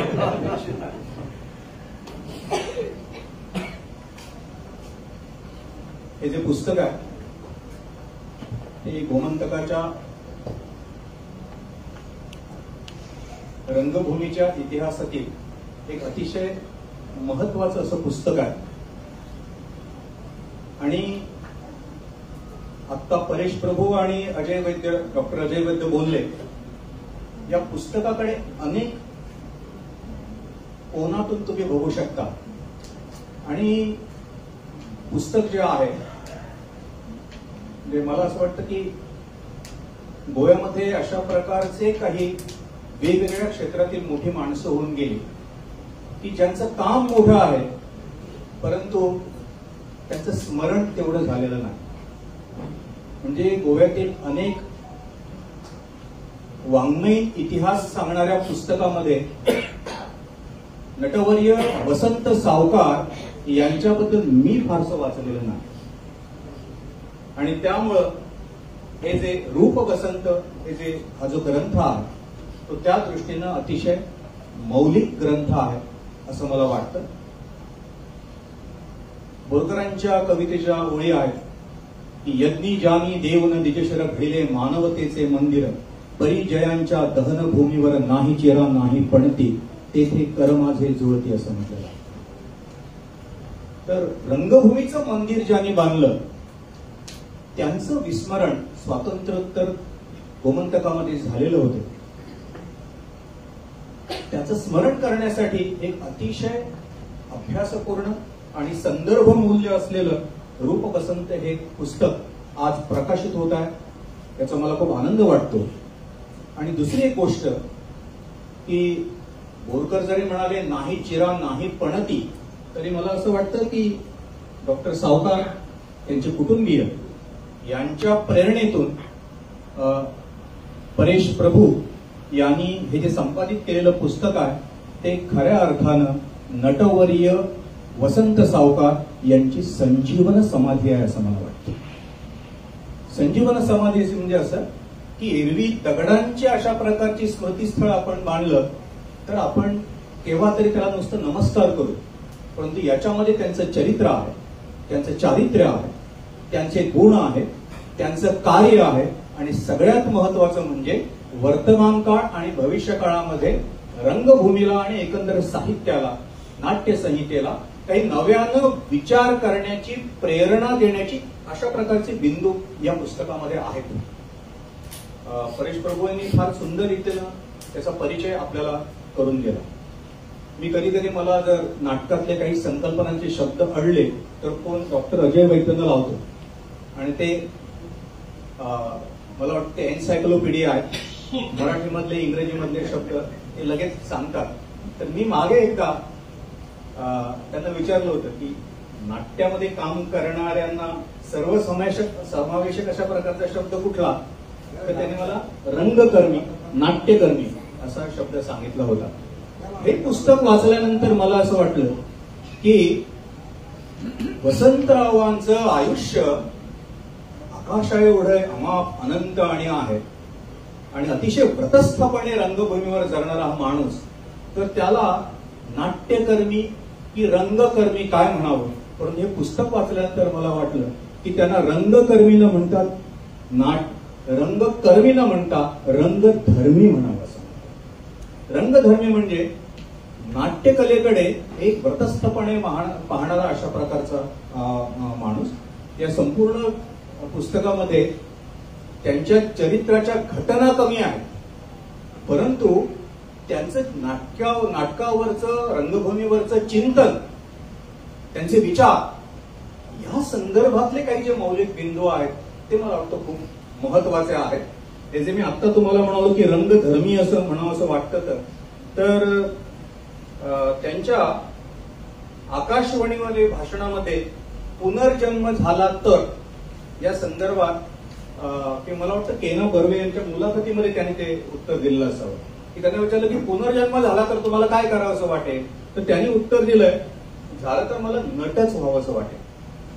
त्याचं कारण त्यांनी काय सांगितलंय की माझी या जन्मामध्ये नाटक करण्याची, रंगभूमीवर काम करण्याची आवड काही अजून पुरी झालेली नाही. एक, आणि ते सांगताना त्यांनी माझं आणि मला का पुढच्या जन्मामध्ये नट व्हावं असं वाटतं, तर ते म्हणजे नाटक आणि मी यांचं नातं इतकं दृढ झालेलं आहे की नाटक हा माझा श्वास आणि ध्यास झालेला आहे. आणि ते सांगताना गडकऱ्यांच्या एकच प्याल्यातले त्याने एका वाक्याचं एक हे सांगितलंय की एकच प्याल्यामध्ये सुधाकर रामलालला असं म्हणतो की रामलाल, हे नाटक आणि नट यांचं नाटक सांगताना दारू पिणारा आणि दारू यांच्या संदर्भातलं त्यांनी ते वाक्य दिलेलं आहे. तो म्हणतो की रामलाल, पहिल्या अवस्थेत माणूस दारूला सोडत नाही, दुसऱ्या अवस्थेत दारू माणसाला सोडत नाही, आणि तिसऱ्या अवस्थेत दोघेही एकमेकांना सोडत नाही. तेव्हा माझी अवस्था अशी झालेली आहे की मी नाटकाला सोडू शकत नाही, आणि म्हणून पुढच्या जन्मामध्ये त्याचं नाट्य हे जीवन झालेलं होतं. आणखी एक त्यांनी नाट्य धर्मीय जे म्हटलेलं आहे ते मी मुद्दाम म्हणतो आहे. त्याचं कारण असं की त्यांनी असं म्हटलेलं आहे की त्या काळामध्ये, त्यांच्या काळापर्यंत जी नाटकं होत होती, आणि अजूनही तेच आहे की कलेपेक्षा, नाट्यकलेपेक्षा पैशानं जास्त महत्व आलेलं आहे, हे त्यांचं विधान आहे. आणि दुसरं ते म्हणतात, आता अजय वैद्यांनी उल्लेख केला की नट मशीनप्रमाणे काम करतात. म्हणजे आज मुंबईला एका नाटकात, उद्या नागपूरला दुसऱ्या नाटकात कंपनीच्या, आणि तिसऱ्या दिवशी पुण्याला तिसऱ्या नाटकात, असे ते मशीनप्रमाणे काम करत असतात. त्यामुळे ते जे म्हणाले तद्रूप होणं आणि मास्टर दत्ताप्रमाणे पुढीतून ते येणं हे अवघड होतं. आणि म्हणून त्यांचं म्हणणं असं आहे की नाटक जगलं पाहिजे, हा त्यांचा जो भाग आहे. आणि म्हणून मी तर म्हणतो की नाटक ते जगत होते, आणि म्हणून त्यांना नाट्यकर्मी न म्हणता नाट्यधर्मी किंवा रंगधर्मी म्हणणं आवश्यक आहे. दुसरं एक, मी फार बोलणार नाही 2-3 मिनिटांमध्ये, तुम्ही फार चिंताग्रस्त होऊ नका. परंतु या पुस्तकामध्ये पुष्कळ महत्वाचे बिंदू आहेत. तुम्ही जेव्हा हातामध्ये पुस्तक घ्याल तेव्हा त्या दृष्टीनं बघावं म्हणून सांगतो की गोव्यामध्ये नट वगैरे सगळे खूप आहेत, परंतु विशेषतः नाटकं लिहिणारे, संहिता लिहिणाऱ्यांची संख्या खूप प्रसिद्ध झालेली आहे. आणि सध्या मला तरी असं दिसतं की अनेक लेखक नाटकांच्या स्पर्धासाठी लिहितात, स्पर्धेचे प्रयोग होण्यासाठी लिहितात. तेव्हा वसंतरावांचं मत काय आहे की नाटक कसं असलं पाहिजे, किंवा त्या संदर्भात ते असं म्हणतात की पहिली गोष्ट म्हणजे त्या संहितेमध्ये वाङ्मयीन साहित्य मूल्य पाहिजे. त्यांच्या शब्दात त्यांनी मांडले, पण मुद्दा हा आहे साहित्य गुण तो एक असला पाहिजे, म्हणजे ते पहिल्यांदा साहित्य असलं पाहिजे. दुसरं ते म्हणतात की नाटकाला नाट्यात्मकता म्हणजे प्रायोगिक मूल्य असलं पाहिजे, हे दोन. आणि तिसरं महत्वाचं आहे, हे खूप महत्वाचं आहे की ते असं म्हणतात की तुम्ही नाटक हे नुसतं साहित्य असून चालणार नाही, नुसते त्याचे प्रयोग लोकांना आवडून चालणार नाही, तर त्या नाटकानं समाजाचं काहीतरी उन्नयन केलं पाहिजे. उन्नयन याचा अर्थ उपदेश नव्हे, उन्नयन याचा अर्थ तुम्ही नाटक बघितल्यानंतर तुमच्या जीवनाबद्दलच्या जाणीवा ज्या आहेत, तुमची दृष्टी आहे, तुमची जी कक्षा आहे ती रुंदावली पाहिजे. म्हणजे नाटकाचं हे एक महत्वाचं अंग त्याच्यावर त्यांनी भर ठेवलेलं आहे. त्यामुळे संहिता लिहिणाऱ्यांना हे मार्गदर्शन महत्वाचं आहे असं मला वाटतं. आणखी एक महत्वाचा मुद्दा, खरं म्हणजे हा विनोबांचा विचार आहे, त्यांनी साहित्याची व्याख्या करताना समाजाचं हित करतं ते साहित्य, असं विनोबांनी म्हटलेलं होतं. तेव्हा नाटककारांनी जरा कसावर लावून बघावं, हे नाटकाचं हित करणार आहे. कारण ज्या काळामध्ये वसंतराव असताना नाटकं नव्यानं पुढे येत होती, ही अशा प्रकारची विनोदी आणि पानचट अशा प्रकारची काही नाटकं येत होती की जी केवळ पैशांसाठी लिहिली जात होती. त्यांचं आणखी एक महत्वाचं वाक्य आहे की नाटकामध्ये संघर्ष असावा. मी ह्या शब्दाकडे या दृष्टीनं बघतो की अगदी आताही जी नाटकं किंवा साहित्य लिहिले जातात त्याच्यामध्ये रंजन हा महत्वाचा भाग असतो. लोकांचं मनोरंजन केलं पाहिजे. वसंतराव म्हणतायत की ते रंजन नुसतं महत्वाचं नाही, तर जगण्याचं सृजन झालं पाहिजे. आणि जगण्याचं सर्जन किंवा सृजन व्हायचं असेल तर नाटकातील संघर्ष म्हणजे काय, माणसं जगत असताना जीवनातील अनेक पेच त्यांच्यासमोर उभे असतात. एक जीवन हे असं गुढी नसतं, जीवन हे नुसतं रंजन करण्यासारखं नसतं. आपण दैनंदिन जीवनाला अनेक पेचांना सामोरं जात असतो, तेव्हा संघर्षातून जीवनातील हे पेच निर्माण करण्याचं सामर्थ्य त्या नाटकाच्या संहितेमध्ये असलं पाहिजे. कोण मौलिक विचार आहे. म्हणजे नाटक सध्या गोव्यातलं कुठं आहे, स्पर्धेची नाटकं काय नेमकं कशा प्रकारची आहेत, नाटककार लिहित आहेत ते नाटकं का टिकत नाहीत, त्या काळामधले पहिला कालखंड असं परेशने जे सांगितलं, त्या काळातली नाटकं अजूनही करावीशी वाटतात. त्यानंतरची नाटकं ही आली आणि गेली असं का झालं, तर त्याच्यातले हे जे बिंदू त्यांनी दाखवलेले आहेत ते खूप महत्वाचे असं मला वाटतं. आणि संगीत नाटकासंबंधी परेशनं जे आपल्याला सांगितलं ते खूप महत्वाचं आहे. हे मग मी आता पुनरुच्चार का करतो आहे की हे पुस्तक आजचा आपला गोमंतकाचा रंगभूमीचा जो वर्तमान काळ आणि भविष्य काळ आहे, त्या भविष्य काळांना काय एकंदर संदेश देत आहेत, कोणता विचार देत आहेत, तर ते काय सांगतात की अनेक नाटकं, त्यांचं म्हणणं असं आहे की या नाटकाच्या मैफिलीत झालेलं होतं. त्यांचं असं म्हणणं आहे की नाटकातलं संगीत जे आहे त्याचं प्रमाण किती असलं पाहिजे हे संगीत नाटक लिहिणाऱ्या लेखकाला माहीत असलं पाहिजे. दुसरं त्यांचं विधान असं आहे की ते संगीत नुसतं संगीत म्हणून रंजन करणारं असता कामा नये, ते नाटकाचं रसाविष्कार करण्यासाठी समृद्ध असलं पाहिजे. आणि तिसरं त्यांचं असं म्हणणं आहे की नाटक हे गाण्यासाठी नाही, गाणं नाटकासाठी आहे याचं भान असलं पाहिजे. आणि त्याने असं म्हटलंय की त्यांच्या शब्दात ते मांडलंय की भाषणानंतर चांगलं संगीत नाटक पुढे नेणारं असेल तर ते दुधात साखर असणारं आहे. आणि ते सांगण्यासाठी त्यांनी सौभद्रातल्या प्रिये पहा हे नाटक, त्याचं उदाहरण ते स्पष्ट केलेलं आहे. आपण मुळात ते पुस्तक नंतर ते वाचून बघावं.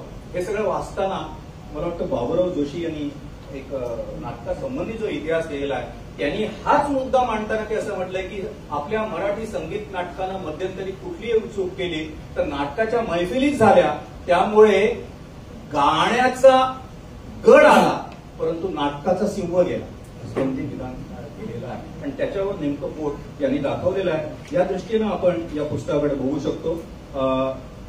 गोमंतकामध्ये 49वं नाट्य संमेलन जे झालं याचा इतिहास याच्यामध्ये आहे, परंतु हे नाट्य संमेलन म्हापशामध्ये घडवून आणण्यामध्ये वसंत सावकार हे त्याला कारणीभूत होते. वसंत सावकार आणि केना बर्वे यांच्या म्हापशामध्ये गप्पा झाल्या आणि आपण अशा प्रकारचं नाट्य परिषदेचं संमेलन गोव्यामध्ये भरवावं. इथं पणजीला येऊन साहित्य सेवक मंडळाचे त्यावेळेचे बाल सातोस्कर कार्याध्यक्ष आहेत त्यांना भेटतात. तिथून नाट्य परिषदेचे सचिव भालचंद्र पेंढारकर यांच्याशी संधान साधलं जातं आणि म्हापशातलं ऐतिहासिक अशा प्रकारचं नाट्य संमेलन, मी त्याला ऐतिहासिक अशा प्रकारचं म्हणतो की परेशनं त्याच्यामध्ये उद्धृत केलेले आहेत अनेक मुद्दे की त्या याच्यामध्ये अनेक गोमंतकाच्या रंगभूमीचे इतिहास आणि वैशिष्ट्य सांगितले आहेत. त्याच्यामध्ये आपण मगाशी पहिली संगीत नाटक लेखिकाचा उल्लेख केला. मला दुर्मिळ अशा प्रकारचा आणखी एक समज घडला की गोमंतकामध्ये नृत्याचा इतिहास काय, नृत्य करणाऱ्या आपल्या त्याची काय बीज आहेत गोमंतकामध्ये आपल्याला त्याची माहिती नाही.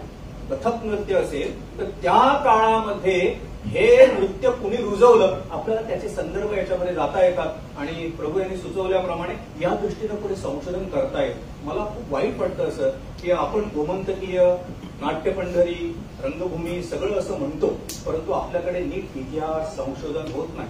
आपल्या माहितीसाठी सांगतो की या वर्षी गोमंतक मराठी अकादमीनं जे परभणी संपादित केलं, जिवबादादा केरकर यांचं चरित्र प्रसिद्ध केलं. आपल्याला माहिती आहे का जे एवढी मोठी माणसं गोमंतकामध्ये होऊन गेली की पानिपतच्या युद्धानंतर नवा इतिहास निर्माण करणारा एक वीर या केरी गावामध्ये निर्माण झाला. त्याचा इतिहास गोमंतकांना माहिती नाही. आपण त्याला फक्त स्पोर्ट्सचं एक ते प्राइज जे आहे जिवबादादा केरकर त्यांच्या नावाने देतो. युनिव्हर्सिटी पासून ते हायस्कूल पर्यंत त्यांच्या संबंधीची ओळ मिळत नाही. आणि म्हणून मला हे पुस्तक का महत्वाचं वाटतंय की आता NEP 2020 जे येतंय त्याच्यामध्ये आमची सूचना अशी आहे की गोमंतकामध्ये विविध क्षेत्रामध्ये काम केलेली मंडळी आहे की पहिलीपासून एक पहिली, दुसरी, तिसरी पासून अशा व्यक्तींचं काहीतरी आपल्या गोमंतकीय तरुण पिढीला आपण काय केलं, पोर्तुगीजांनी आमच्यावर राज्य केलं, यांनी आमच्यावर राज्य केलं, आमच्या पूर्वजांनी काय केलं, त्या दृष्टीनं मला हे पुस्तक महत्वाचं वाटतं की पाठ्यपुस्तकात जर धडा यायचा असेल तर त्याच्यासाठी संदर्भ कुठेतरी हवा ना. म्हणून त्या दृष्टीकेनं केवळ वसंत सावकार नव्हे संपूर्ण गोमंतकाचा रंगभूमीचा इतिहास याच्यामध्ये त्यांनी मांडलेला आहे. अनेक संदर्भ मूल्य याच्यामध्ये आहेत. मी त्याचा उल्लेख करत नाही. शेवटाकडे मी येतो आहे. परेश प्रभू आणि अजय वैद्य यांच्याप्रमाणे हे पुस्तक वाचता वाचता प्रेमात पडावं अशा प्रकारचे जे प्रकरण आहे ते शेवटचं ते म्हणजे कवितांचं. आणि अजय वैद्यांनी कविता म्हणून दाखवल्यावर कोणी धारिष्ट्य करू नये कवितेच्या, पण मला आवडलं आणि मी प्रेमात पडलो म्हणजे मी थोडंसं धारिष्ट्य करतो. त्यातलं मला सांगावं असं वाटतं ते असं की मी कवितेचा अभ्यासक आहे, थोड्याफार कविता लिहितो की ग्रेस नंतर, कवी ग्रेस नंतर मराठीमध्ये वृत्तांचा जबरदस्त अशा प्रकारचा कोणी फारसे प्रयोग करतात अनेक जण, परंतु या वृत्तामध्ये एक सामर्थ्य आहे.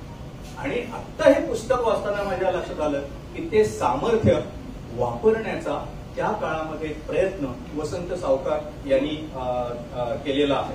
त्याच्यामधले एक दोन बिंदू फक्त सांगतो.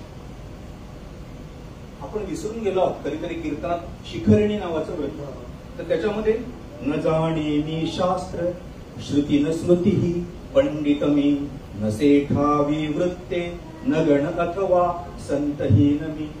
एक कठीण वृत्त, त्याच्यामध्ये आपलं आत्मचरित्र त्यांनी जे मांडलेलं आहे हे मुळातून वाचण्यासारखा. शार्दूल विक्रीडित, आपल्याला हा लग्नाच्या याच्यामुळे हे वृत्त पाठ अनेकांना आहे, अनेकांच्या. वेदागम्य नसे चराचरी असे ऐसा जगाचा गुरु आदि अंत नसे परी हृदि वसे तो माय मी लेकरू. शार्दूल विक्रीडित मध्ये काय अप्रतिम भाव व्यक्त आहे. मला वाचण्याचा मोह होतोय परंतु मी वाचत. आत्ता मला एक आठवलं होतं की इथं आमचे डॉक्टर कामत आता आहेत की नाही दिसत नाही, मगाशी त्यांनी गाणं म्हटलं तेव्हा आम्ही मागच्यातील काही मंडळी भजन मंडळामध्ये आम्ही स्पर्धामध्ये भाग घेऊन असतो. तर आमच्याकडे महेंद्र पै नावाचा एक मागच्यातला कलाकार, तर तो पहिल्यांदा ते रूप पाहत आलोचने म्हटलं तर गजर म्हणायचा. आणि त्या गजरामध्ये एक गजर असा व्हायचा की ते झाल्यानंतर स्पर्धेमध्ये आम्हाला अनेक बक्षिसं त्या गजर, कारण तो प्रचंड अशा प्रकारची उर्मी मनामध्ये निर्माण करायचा. हे पुस्तक वाचताना हे जे याचं आहे ना, भीमातिरी पवित्र पंढरपुरी नाम घोष वाहे सदा डोले विठ्ठल नामी भक्त अवघे तद्रूप होती सदा विठ्ठले रकुमाई असं म्हणून ते दुंदू व्हायचं ना. मला आतापर्यंत माहित नव्हतं की वसंतराव सावकारांचं लिहिलेलं खवना हे या गोमंतकामध्ये रुजलेलं हे जे भजन आणि गजर आहे तो या वसंत सावकारांच्या याच्यामध्ये आहे. अशी अनेक जी काव्यातला जो भाग आहे, मानवतेचं दर्शन आहे, लावणी आहे, फटका आहे, उंच भराऱ्या कल्पनेतल्या खेसी कशाला नरा तू भूवरी चाल जरा. हे जे अनंतबंदीचे फटके वगैरे कुठे दुर्मिळ झाले सगळे हो.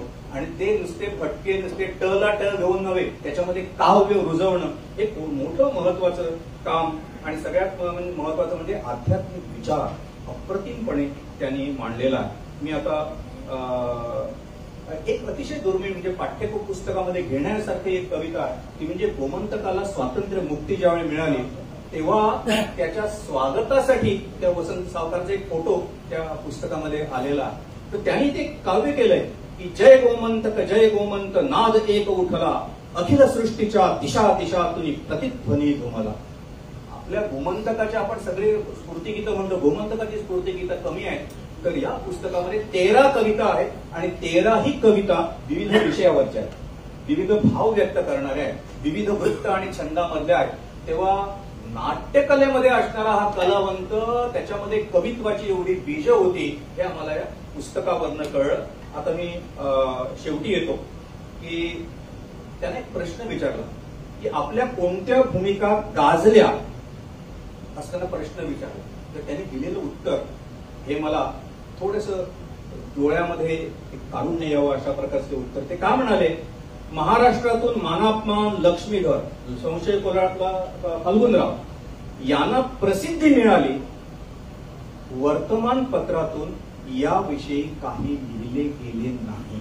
म्हणजे ज्या ठिकाणी ते नाटकं झाली तिथल्या लोकांनी बघितली, परंतु आपल्याला नानासाहेब पाटील असतील, छोटा गंधर्व असतील आणि कोणी असतील त्यांच्या भूमिकावरती समीक्षणं जी लिहिली गेली त्यामुळे त्याचं एक नाव होतं. तर त्यांच्या मनातली खंत व्यक्त केली आहे की या माझ्या याच्यावर. आणि दुसरी गोष्ट आपल्याला अजिबात मलाही माहिती नव्हतं की मराठी नाटकाबरोबरच उर्दू आणि जी नाटकं होती ती हैदराबाद, खानदेश वगैरे या भागामध्ये प्रचंड लोकांना आवडत असत. आणि मास्टर दत्ताराम आणि ते त्या उर्दू नाटकामध्ये कॉमिक सीन्स काही असायचे, तर ही जोडगोळी त्याच्यामध्ये असायची. एवढा मोठा हा इतिहास आपल्याला अजून माहीत झालेला नाही, तो या पुस्तकामध्ये दिलेला आहे. आणि नंतर मी या पुस्तकाचा त्याच्या चरित्राचा शेवट वाचला की अर्धांगवायू त्यांना झालेला होता, ते अंथरुणावर होते आणि आजार पण त्यांचं होतं. त्यामुळे नाटक ते आता प्रत्यक्षात जाऊन कुठे बघू शकत नसत किंवा करू शकत नसत.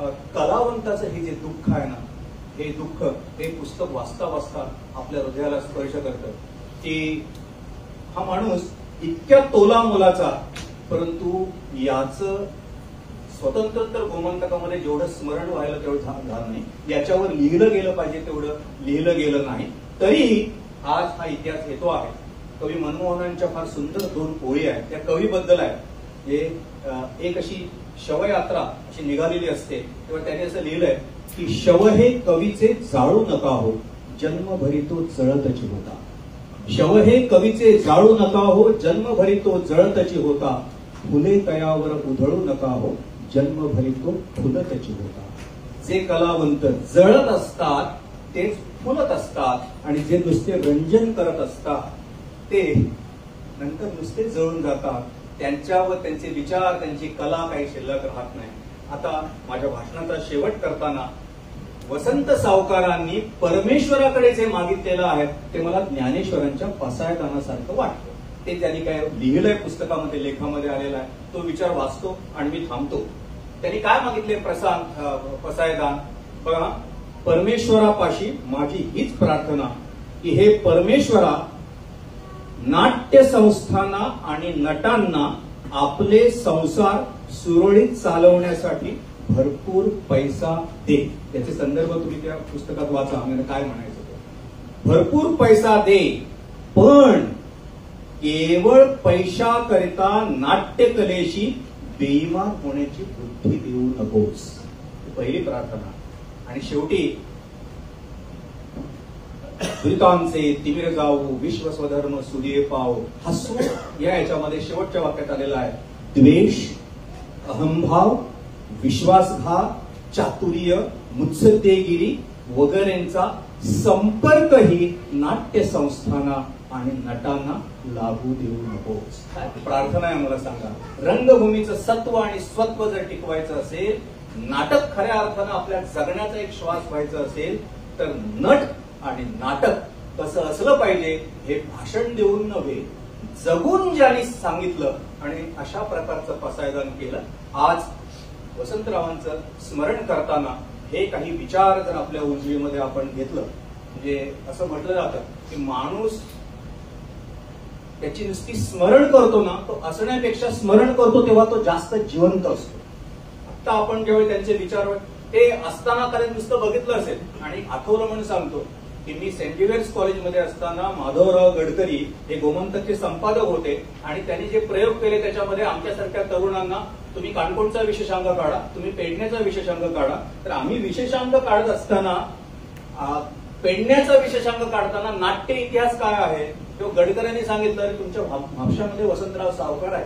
तेव्हा आम्ही त्यावेळी तरुण पोरं होतो. मला आठवतं मी त्यांच्याकडे गेलो आणि बसल्यानंतर ते बोलायला लागलो, ते आम्हाला माहिती नव्हतं वसंतराव सावकार हे काय.